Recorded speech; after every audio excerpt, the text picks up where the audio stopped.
दोस्तों जब भी हम किसी एग्जाम को अपने लिए चूज करते हैं या फिर प्लान करते हैं तो हमेशा ही जानना चाहते हैं कि भाई इस एग्जाम को क्वालिफाई करने के बाद हमारी सैलरी क्या होगी। और जब बात हो ईएसआईसी के डिप्टी डायरेक्टर एग्जाम की, तो यहाँ पर तो एक वर्किंग प्रोफेशनल जो सिर्फ इस एग्जाम के लिए अप्लाई करने के लिए एलिजिबल है, वो हमेशा जानना चाहेगा कि भाई इस एग्जाम को क्वालिफाई करने के बाद मेरी सैलरी कितनी होगी, कितना डिफरेंस आ जाएगा मेरी सैलरी में फ्रॉम दी करंट सैलरी, और एक बहुत इंपॉर्टेंट मोटिवेशन वो जनरेट कर पाएगा इस एग्जाम की प्रिपरेशन के लिए। तो यहाँ पर मैं आप लोगों को ईएसआईसी की लेटेस्ट सैलरी स्लिप के थ्रू सैलरी स्ट्रक्चर दिखाना चाहूंगा ताकि आप लोग कंपेयर कर पाए अपनी करंट सैलरी से ईएसआईसी डीडी पोस्ट की सैलरी, और दोस्तों मोटिवेशन आप जनरेट कर पाए। लेकिन आगे बढ़ने से पहले मैं आप लोगों से रिक्वेस्ट करूंगा कि अगर आप इस एग्जाम की तैयारी करने के बारे में सोच रहे हैं तो एक बहुत ही इंपॉर्टेंट रिसोर्स है इस एग्जाम की प्रिपरेशन का, प्रीवियस ईयर पेपर्स, जो कि आप लोगों को बताते हैं कि भाई कैसा एग्जाम में पेपर आता है, किस तरह के क्वेश्चन आते हैं, किस लेवल के क्वेश्चन आते हैं, वो आप देख सकते हैं, डाउनलोड कर सकते हैं विद आंसर की। आप लोगों को 2022 और 2012 का पीवाईक्यूज डाउनलोड करने का लिंक हमने इस वीडियो के डिस्क्रिप्शन में दे दिया है। अब दोस्तों बात करते हैं हमारी वीडियो की, जिसका आज का टाइटल है latest salary slip for ESIC DD post. अब दोस्तों यहाँ पर हम क्या डिस्कस करेंगे, हम सबसे पहले बात करेंगे salary structure of ESIC DD as per the official notification.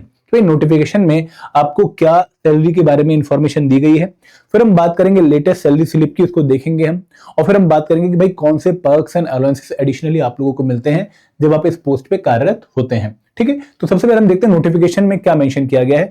देखो, इस पर्टिकुलर पोस्ट को क्वालिफाई करने के बाद आप employee state insurance corporation ESIC, जो कि हमारे देश के एक बहुत ही इंपॉर्टेंट सोशल सिक्योरिटी ऑर्गेनाइजेशन जो कि ministry of labour and employment के अंडर आती है, उसमें आप कार्यरत होते हैं। और यहां पर as per the official notification आप क्लास ए पोस्ट पे कार्यरत होते हैं, ग्रुप ए पोस्ट पे आप आते हैं।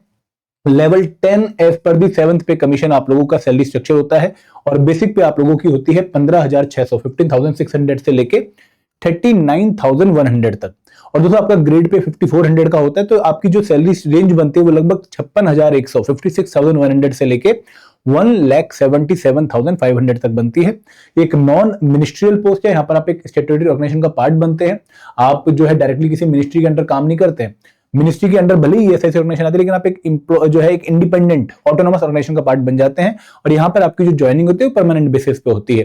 तो एज पर दी 7th पे कमीशन लेवल 10 की सैलरी आप लोगों को जो है दी गई है as per the official notification, mention करी गई है इन दी ऑफिशियल नोटिफिकेशन। तो यहाँ पर आपको एक ब्रॉड आइडिया लग जाता है कि भाई आप कौन सा स्ट्रक्चर ड्रॉ कर रहे हैं, और ये जानना बहुत जरूरी इसलिए भी हो जाता है क्योंकि जब मान लो 8th पे कमीशन आएगा, तो 8th पे कमीशन आने के बाद आप अगेन चेक करोगे भाई लेवल 10 पे जो ग्रुप ए पोस्ट है उनकी सैलरी क्या हो गई है, और उसके हिसाब से फिर आपको सैलरी स्ट्रक्चर जो है डिफर हो जाएगा, और जो कि आपको इंक्रीमेंट ही फॉर्म में देखने को मिलेगा। ठीक है, तो ये आपका एक बेसिक पे का आइडिया हो गया, आपको ग्रेड पे का आइडिया हो गया, और आपको सैलरी रेंज का आइडिया हो गया। बात करते हैं लेटेस्ट सैलरी स्लिप की। तो एक लेटेस्ट सैलरी स्लिप है, मैं एम्प्लॉय का नाम नहीं बताना चाहूंगा, हमने छुपा लिया है, बट ईएसआईसी की पे स्लिप है for the month of January 2024। अब आप बोलेंगे कि सर ये लेटेस्ट सैलरी स्लिप कैसे हो गई अगर आप जनवरी 2024 की स्लिप हमें दिखा रहे हो। देखो यहाँ पर मैं आप लोगों को बताना चाहूंगा कि जो लास्ट टाइम की नोटिफिकेशन थी वो आई थी 2022 में। ठीक है, उसके बाद एग्जाम कंडक्ट हुआ काफी लेट 22 में, उसके बाद जो इंटरव्यू कंडक्ट हुए 2023 में कंडक्ट हुए अगस्त में जाके, और जो ज्वाइनिंग आई वो लेट दिसंबर में आई, और जो पहली सैलरी ज्वाइन करने वाले डिप्टी डायरेक्टर्स को मिली वो मिली जनवरी 2024 में। तो this is the latest salary slip soon after the joining for the last जो है सिलेक्टेड कैंडिडेट्स। तो यहाँ पर जो 2022 के सिलेक्टेड कैंडिडेट्स थे उनकी ज्वाइनिंग के तुरंत बाद की सैलरी स्लिप मैं आप लोगों को दिखा रहा हूं, और ये मैं इसलिए दिखा रहा हूं क्योंकि अगर मान लो हम आज की सैलरी स्लिप देखें या पिछले महीने की सैलरी स्लिप देखें तो वो उनकी लगभग 2 साल बाद की सैलरी स्लिप हो जाएगी, वो आपको एक आइडिया नहीं देगी कि भाई ज्वाइनिंग के तुरंत बाद आपको कितनी सैलरी मिलने वाली है। तो यहाँ पर हम जनवरी 2024 की सैलरी देख रहे हैं। ठीक है, तो यहाँ पे देखो आप लोग इंपॉर्टेंट पैरामीटर्स देखिएगा। सबसे पहले है डीए, ठीक है, डियरनेस अलाउंस, जो कि आपका 25,806 रुपए है। फिर हम एचआरए की बात करते हैं, हाउस रेंट अलाउंस, जो कि 15,147 है। फिर ट्रांसपोर्ट अलाउंस आप लोगों को मिलता है लगभग 10,512, और आपकी जो 7th पे की बेसिक पे है इस पर्टिकुलर लेवल 10 की वो है 56,100, तो वो आप लोगों को मिलती है।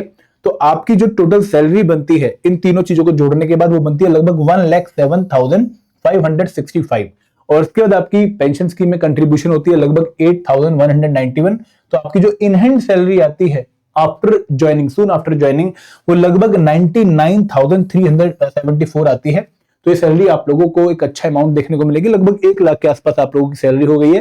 तो यहाँ पर दोस्तों आप लोगों ने एक पॉइंट नोट करना है कि आप लोगों का जो डीए है वो लगभग 50% के आसपास है, ठीक है। फिर आपका HRA आ जाता है जो 5147, और कई बार ये चीजें जो है आपकी पोस्टिंग के हिसाब से वेरी करती हैं। अगर आप एक मेट्रो 1 सिटी में है तो एक अलग आपको HRA और DA देखने को मिलेगा।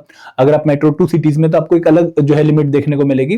तो एज पर दी 7th पे कमीशन आप लोगों की जो टोटल ड्रॉन सैलरी है वो लगभग 1,07,565 है, जिसमें एनपीएस कंट्रीब्यूशन जो आपको बाद में काम आती है सेविंग के फॉर्म में वो माइनस हो जाएगी 8191, और फिर आपकी जो इन हैंड सैलरी है वो लगभग 99,374 आती है। तो ये आपकी एक सैलरी स्लिप होती है जब आप ESIC-DD में जो है ज्वाइन करते हैं। तो अगर मैं बात करूं कुछ पर्टिकुलर अलाउंसेस की जो आपको अलग से मिलते हैं और मंथली बेसिस पे मिलते हैं, वो अलाउंसेस कौन से हैं? एक तो आप लोगों को एंटरटेनमेंट अलाउंस मिलता है ₹1800 पर मंथ का, ठीक है। 1800 रुपए आपको हर महीने अपार्ट फ्रॉम योर सैलरी हर महीने मिलेंगे फॉर एंटरटेनमेंट पर्पस। फिर आपको एक न्यूज़पेपर अलाउंस मिलता है 500 रुपए का, ठीक है।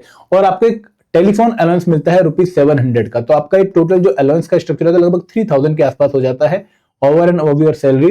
तो जो आपकी 99,000 की सैलरी है 374 के बाद उसमें 3000 और ऐड कर लीजिए, आपको लगभग 1,02,000 1,03,000 के आसपास सैलरी आप लोगों के अकाउंट में आती है जब आप ज्वाइन करते हैं on the post of ESIC deputy director. दोस्तों अब आप इस पर्टिकुलर सैलरी स्ट्रक्चर को कंपेयर कर सकते हैं विद योर अदर जो आपकी करंट सैलरी वगैरह है। और दोस्तों यहाँ पर मैं आपको ये बताना चाहूंगा कि जो बाकी जो फैसिलिटीज हैं लीव वगैरह की, या फिर और बहुत सारे अलाउंस होते हैं, स्मॉल फैमिली अलाउंस हो गया, ठीक है, या फिर आपको कोई पैसा जो है आप ESIC से लेना चाहते हैं फॉर योर फर्नीचर पर्पस या फिर for your house construction purpose, वो भी आप लोगों को मिलता है। तो बहुत सारी और भी फैसिलिटीज हैं आप लोगों को अपार्ट फ्रॉम दीज फैसिलिटीज जो मैंने शो करी हैं। तो एक अच्छा आप लोगों को जो है सिस्टम देखने को मिलेगा। और दोस्तों यहाँ पे बेसिकली जो लेवल 10 पे ग्रुप A ऑफिसर को फैसिलिटीज जो है सेंट्रल गवर्नमेंट में मिलती है, वैसी ही फैसिलिटीज यहाँ पर भी प्रोवाइड की जाती हैं। बट कहीं ना कहीं सेंट्रल गवर्नमेंट जॉब नहीं है तो इसलिए आपको थोड़ा सा स्ट्रक्चर डिफरेंट देखने को मिलेगा, बट फैसिलिटीज ऑलमोस्ट सिमिलर हैं। तो यहाँ पर अगर आप लोग इस पोस्ट पे आना चाहते हैं तो आप लोगों को बहुत मेहनत करनी पड़ेगी, क्योंकि बहुत लिमिटेड नंबर ऑफ वैकेंसीज और बहुत इंटरवल के बाद आप लोगों को देखने को मिलती है। तो इस एग्जाम में अगर आप लोग प्रिपेयर करना चाहते हैं तो आप लोग अच्छे से इस एग्जाम को जो है हैंडल करिए, पास्ट ईयर पेपर की एनालिसिस करिए, क्योंकि एक बहुत अच्छा सैलरी स्ट्रक्चर आप लोगों को यहाँ पर देखने को मिलेगा बाद में। तो आप यहाँ पर एक मोटिवेशन भी जनरेट कर सकते हैं। अगर करंटली आप लेवल 4 में है, लेवल 6 में है, लेवल 8 में है, तो ये जॉब आप लोगों को पक्का जो है ग्रैब करने की कोशिश करनी चाहिए। और दोस्तों सैलरी स्लिप को शो करने का पर्पस बस यही था कि आप एक मोटिवेशन जनरेट कर पाए। So this is all from my side. Thank you very much. जय हिंद, जय भारत।